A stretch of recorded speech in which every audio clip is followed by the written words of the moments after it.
Right then, this is a cheap adventure to Sharm El Sheik in Egypt. And Sharm El Sheik is somewhere I've wanted to go to for a very long time. Because if you look at Google Maps, it's got miles upon miles of beach resorts. The city is 16 miles one end to the other and it is all resorts. Nothing but resorts. And the resorts themselves are huge. They're even bigger than the resorts in Lanzarote. And Lanzarote's resorts are big, but these are even bigger. But does bigger necessarily mean best? I'll give you a little spoiler. No, it doesn't. The thing is, if you've got miles upon miles of resorts and they're all absolutely identical, it kind of gets a bit the same. The thing is, I like to explore places. I like to explore good buildings. All of the buildings in these resorts were very low rise. Most of them with just ground floor and first floor. And that's just too small for me. Without good buildings, the resorts felt like they were lacking something. Plus, most of the resorts here did not have any lifts in them. But even though most of the resorts all looked identical and all had little tiny low-rise buildings, that wasn't the case for the resort I stayed in. So let's start off by taking a look at my resort. And I actually got very lucky with this because this resort was the only resort I saw which actually has decent looking buildings. It looks absolutely stunning. Plus, this resort was fucking huge. Even bigger than most of the other resorts in Sharm El Sheik. This was a full square kilometre of resort. This wasn't just a resort. This is a resort city. It is massive. It goes on and on and on. It was so big that sometimes it felt like it was never ending, and I did get lost quite a lot in this place just because it was so huge. And it's got lots of swimming pools. I think it's got about 15 pools in total.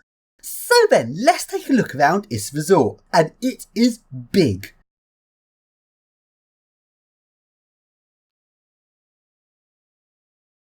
One thing about this resort is all of the residential buildings around the resort do not have any lifts. Despite the fact these are 5 or 6 floor buildings and there's no lifts. In fact, there's actually only one lift in the resort, and that was in the viewing tower. So let's go and ride it. And this lift is a very cheap generic lift.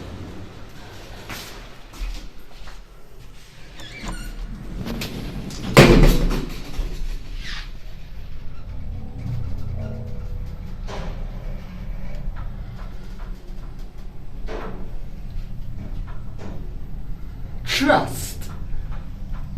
Very slow lift for the tower part of the hotel, really.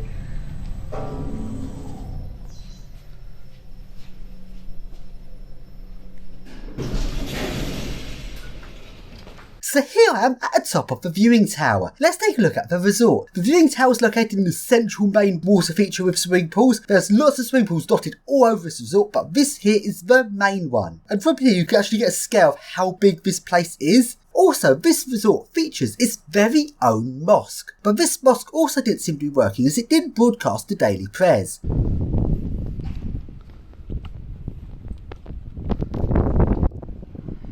So it even got its own mosque here.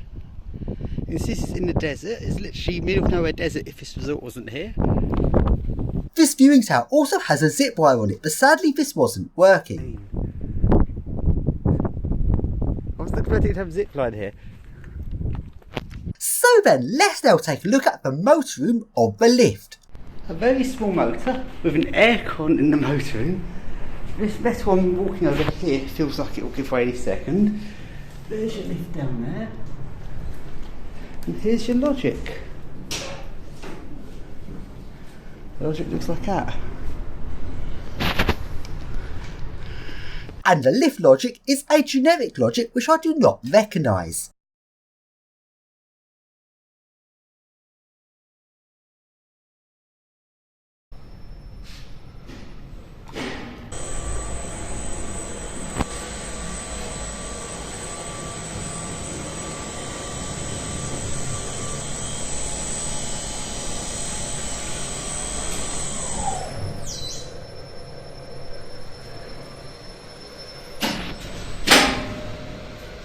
So then, let's now go and tick off Egypt by surfing a lift.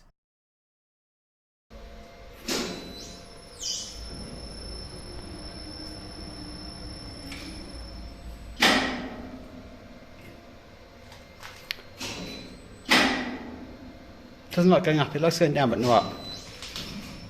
Starts slow on the way up, then speeds up.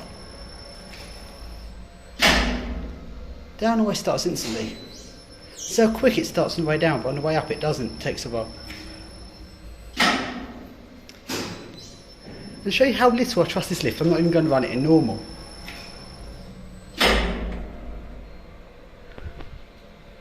Strange lift. And I have no trust in this. I don't trust Egyptian safety standards for some reason. I wonder why. At least I've ticked off Egypt. A very strange little lift. Do I dare press the stop button? Doesn't work. What's that? Pokemon Pokeball button? No, probably fan. Do you trust elevators? Not really. That motor was absolutely tiny and the build quality was weird. Even though this resort is absolutely massive, I barely saw any other people in the resort. It felt like I had this entire square kilometre of resort all to myself. So far, I'm the only person in this resort I've seen. I've not seen any other people apart from staff. Got a whole place to myself. And that's because, even though all the buildings looked finished on the outside, a large amount of the buildings were empty on the inside. Let's take a look inside some of the buildings. And it is abandoned. They constructed the outside, but they never got round to building the interior. Sadly, coronavirus hit, and that must have caused a lot of financial problems. So this resort is semi-abandoned. It is very weird.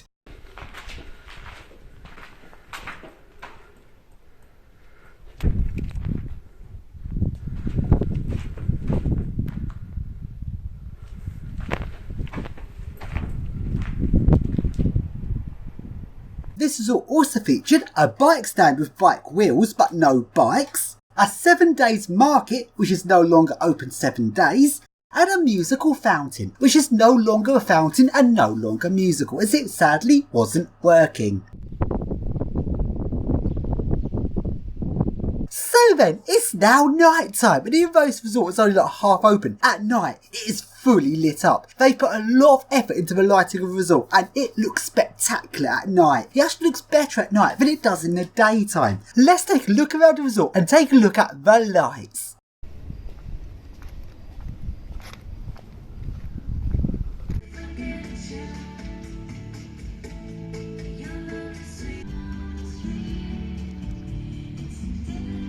So then, let's now go and take a look at my hotel room.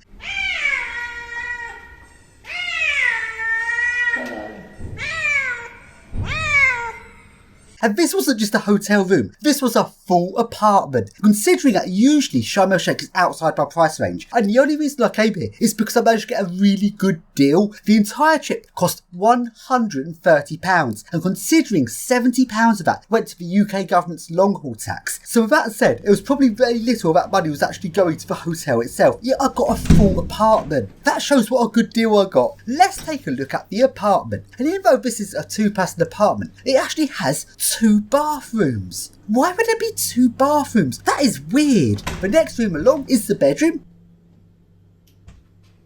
You can see it's got a second bathroom. The apartment's also got a kitchen area, and it's also got the living room. This apartment's really nice. There's nothing I can see that's wrong with it. So then, that's my hotel complete. Let's now go and explore Sharm El Sheik. And let's start off with Sharm El Sheik Old Town. Although there didn't really seem to be much left of the Old Town, although there is an old mosque, there's also this shopping centre which is very small and not very interesting. And there is the beach, which contains a pier made out of floats. It's a floating pier, and getting to the end of the pier without falling in the water is a challenge. These look like they're about to give it any minute.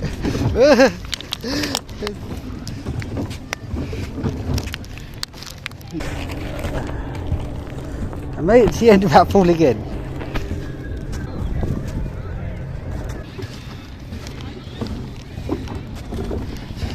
It's wobble. Look at it, all cracked up there. These ones really wobble a lot. I feel like I'm about to fall in any second. And now along to some glass lifts. These lifts go between the beach and a resort on the top of the cliffs. Let's ride it.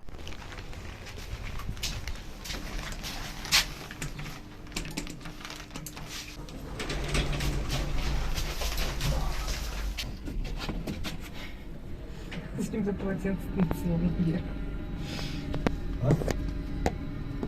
Полотенце зачем наверх натянул? Холодно.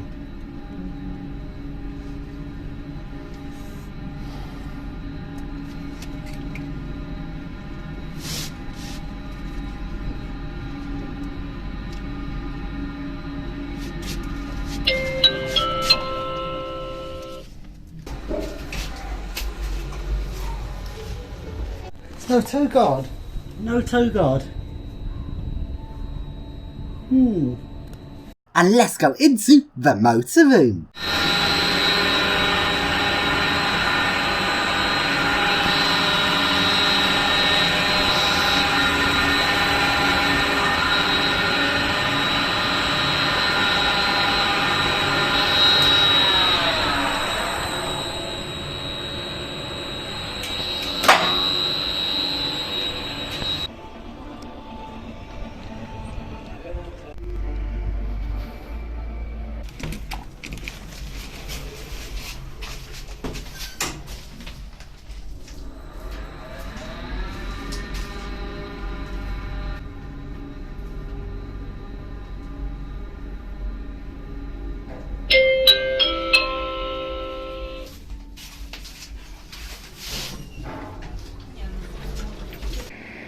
So starting there, you would go all the way down and enough momentum to get you all the way back up, but that bit at the top there is almost the same height as the start.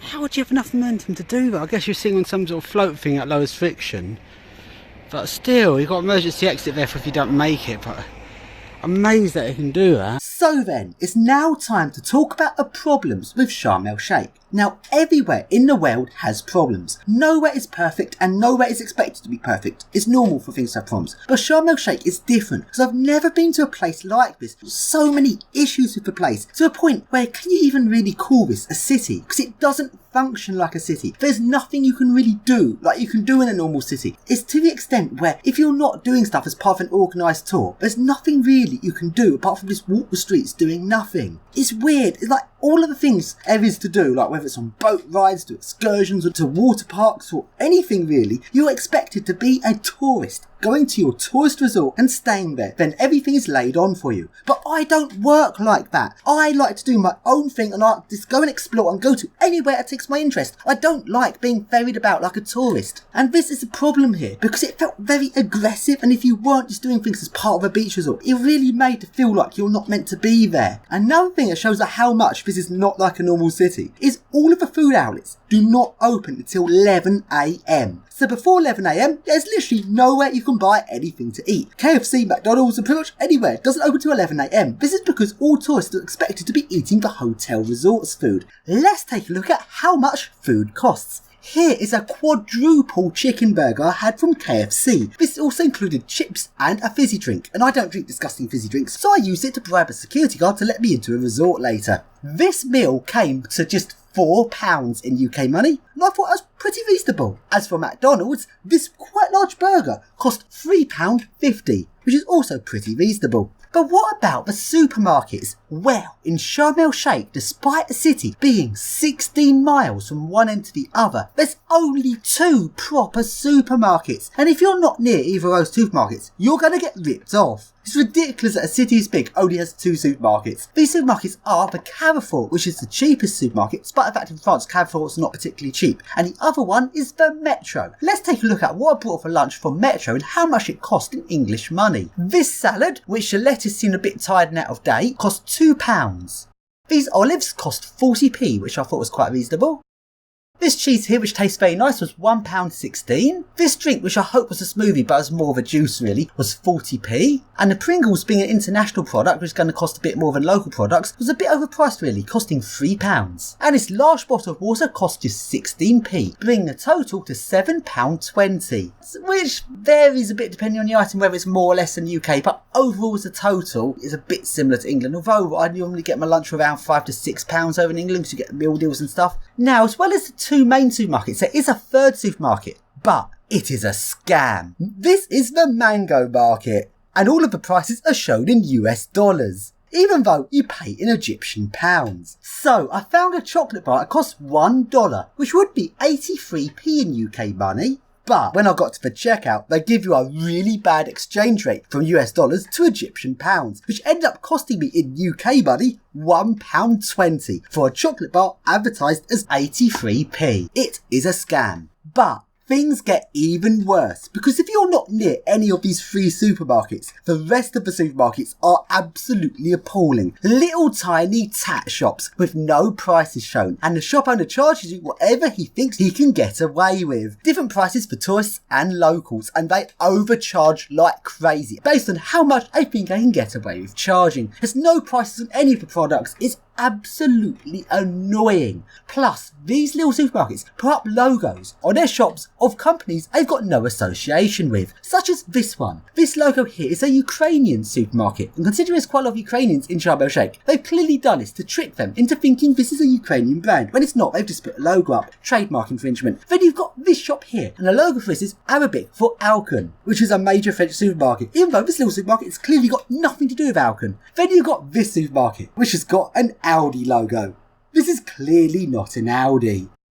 Sharm El Sheik is a tourist trap, and usually tourist trap is a joke term, but this time it is literally a trap, as you're trapped in the city, because around the city there is a wall with police checkpoints, making sure you don't attempt to leave the city if you haven't paid tax to the government. So I'm trapped in the city. I literally cannot leave apart from on my flight back home again. And what makes this more annoying is the lack of public rights of way within the city. Does something as simple as going to the beach turns into being a big issue in Sharm El Sheik. This is because all of the beaches are privately owned. And while the bit of the beach at the tide covers you can't really own, I still try to. And you can't actually get to the beach in the first place, because in the 3 different districts of Sharm El Sheik, all of the waterline is owned by a private hotel. So the first thing you need to do to get to the beach is sneak into one of these hotels. Sneaking in hotels is quite difficult because security seems to be really on it here compared to other places, which is very annoying. I didn't get in as many hotels as I would do normally. Then once in the hotel and you get to the beach, you can't really stop at any of the beaches, so you get moved straight on by the security guards. And then you find you're trapped because you can't leave the beach, because to leave the beach you have to go through private land, and security guards are very strict looking out for people doing that. So there's nowhere you could go. You are literally now trapped on the beach, and you can't do anything. You can't realistically even go for a swim because you'd have to leave your belongings on private land. They don't let you do that. And you can't even just do something as simple as walk up a pier, because all of the piers are also privately owned and it's also all got security guards on them. It is so annoying. How can something as simple as going on a beach be so difficult? But luckily, in one of the hotels, I managed to pass off as being a guest. So let's go and explore this hotel. This hotel is very big and the swimming pools look very nice. In fact, all of the swimming pools in Sharm El Sheik looked brilliant.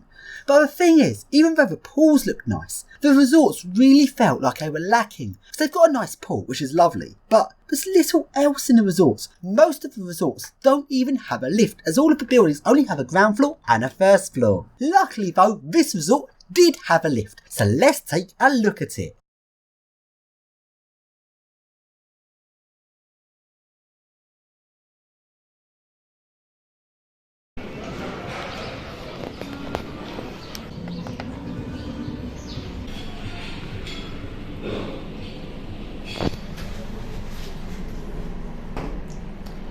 It is so shiny.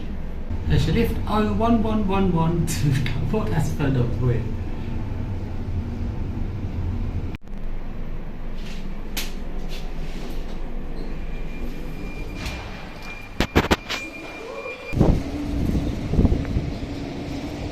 So counting swimming pools, you've got 1 on either side, that's 2. 3 is there, you've got 4 there. Next on that one there separate, so that's 5, and you've got 1 down there 6, and you've got a little one at the bottom. 7 swimming pools. I think it might be 8.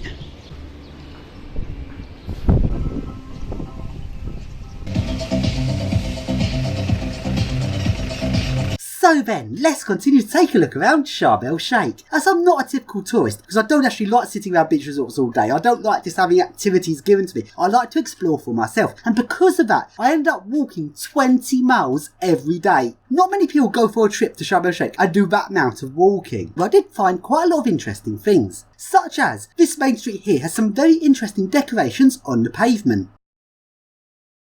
And this street also has an interesting water feature.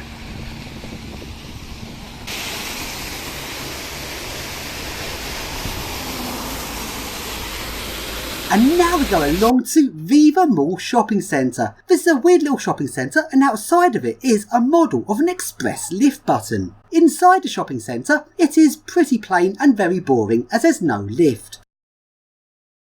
Also in Sharm El Sheik, there are fake palm trees. These are mobile masts in disguise. And at night time, a lot of the palm trees in Sharm El Sheik are lit up. When these palm trees are lit like this, it's very hard to tell the fake palm trees from the real ones. And one thing that is no shortage of in Sharm El Sheik is tatty souvenir shops. I only managed to film this clip because it was the morning and they don't open these shops until after midday because the tourists don't actually leave the resorts until the afternoon. If I tried to film this when the shop was open, I'd be hassled like crazy by the shop owners. And the amount of hassling and social interaction in Sharm El Sheik makes it really hard to film, which I find very off-putting. Also, in Sharm El Sheik, there's these weird looking bus stops which are unusable for 3 reasons. 1, the buses are every 45 seconds, so you never need to wait for a bus anyway. 2, the buses stop wherever you want, so there's actually no bus stops in reality despite putting shelters in. And 3, during the daytime, these act as a greenhouse and are so hot inside you can't actually go inside of them. Also in Sharm El Sheik, there's loads of adverts going on about how all the companies are super green. Similar thing happened in England a while back where everyone wanted to be green because it was like the popular thing at the moment. And rather than companies actually really doing anything particularly green, they just put up a load of adverts saying they are, and that does the trick. Let's take a look at some of the roads in Sharm El Sheik. This is 5 lanes in each direction. That is a big road. And if we take a look at some of the outer roads, notice it is the middle of nowhere. They've literally built this resort city in the middle of the desert where there's nothing else about. About Sharm El Sheik is if you look at the maps, it's just resorts and nothing else. But where do all of the locals live? What about all the people that work at the resorts? I actually couldn't work it out. Maybe some of the people working in resorts actually have a back room in the resort which they actually live in. There's almost no properties owned by local people here. Although I did find one little area which had some local houses. And notice how different these look to the resorts. And you can see the very striking difference in the amount of wealth. These houses are very small and very run down, which is quite eye-opening. Also in Sharm El Sheik, there's a lot of Peckham Spring Water, a water brand which did not take off in the UK, because this water brand was bottling tap water. And while there's nothing wrong with bottling tap water, it seems pretty stupid. Well, at least it does in the UK, but I guess it doesn't everywhere else in the world. And in the UK, I had a very bad product launch where a batch of their water didn't pass regulation, and that pretty much killed off the brand. But a brand still exists in other parts of the world, such as Egypt. Another thing in Sharm El Sheik is cash machines on wheels. How weird! A movable cash machine. What the actual fuck? It's a cash machine on wheels! That's not a van, that's a cash machine.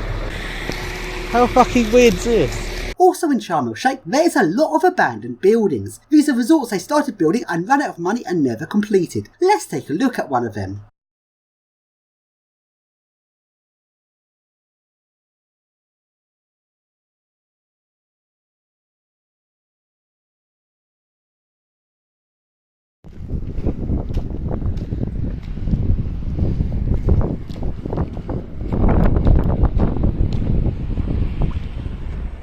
Is it a lift shaft there?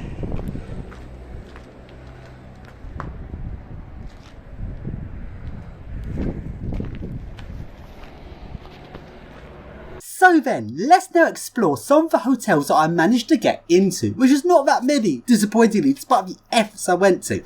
First hotel is Sharm Bride. This hotel is a very typical sort of Sharm El Sheik style hotel resort. The buildings are 3 levels, so I guess that's not as bad as some of the awful 2-level buildings, but it's still not very tall, is it? And it has no lift. Oh!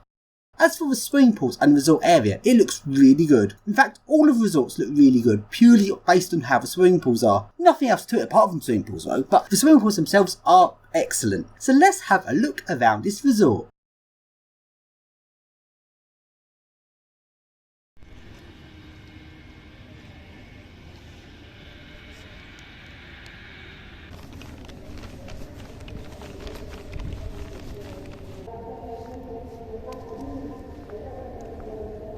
And let's take a look at the interiors of the resort, and to be honest, the interior seems a bit dated. And now we go along to the next resort, which is Delta Sharm. This resort is really big. It has about 8 swimming pools in it, which is very good. It has some interesting decoration, like its unusual looking lampposts, which is a nice feature. But the buildings themselves only have 2 levels, ground floor and first floor. Depressingly small buildings. Is it just me, but I just can't really enjoy summer when the buildings are that low rise. And there are no lifts here. The swimming pools in this place, just like the other resorts, are excellent and look really nice. And it's even got the dreaded water bar. Although swimming pools look nice, they are all extremely cold. So far I haven't yet been for a swim because I haven't found a warm pool. And also there's a lot of decoration on the footpaths around the buildings. It is such a shame that the buildings themselves are so crap. And along to the next resort. This one is very similar to the last one. In fact, all these resorts are incredibly similar. If you look at a picture of one of these resorts, you literally cannot tell one resort from another because they're all very identical. And if you compare that to Lanzarote, where each resort has its own styling and theming, there's less theming here to a point where it's repetitive. This resort, the buildings are also crap. 2 level buildings, ground floor and first floor. This resort features 0 lifts. And the swimming pools also look very nice. This resort would be such a nice place if it had better buildings. This resort is actually also very big. It's around 600 metres from one end to the other.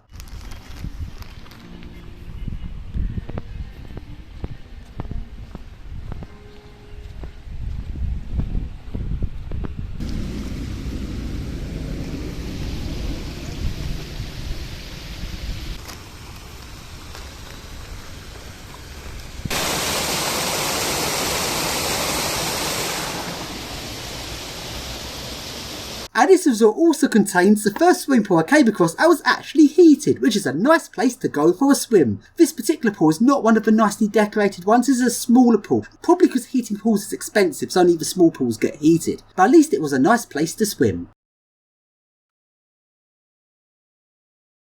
And let's go up the pier. This pier is so people can go snorkeling at the end of the pier, and there's loads of fish swimming about, so let's go for a swim.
네, 나중에 가서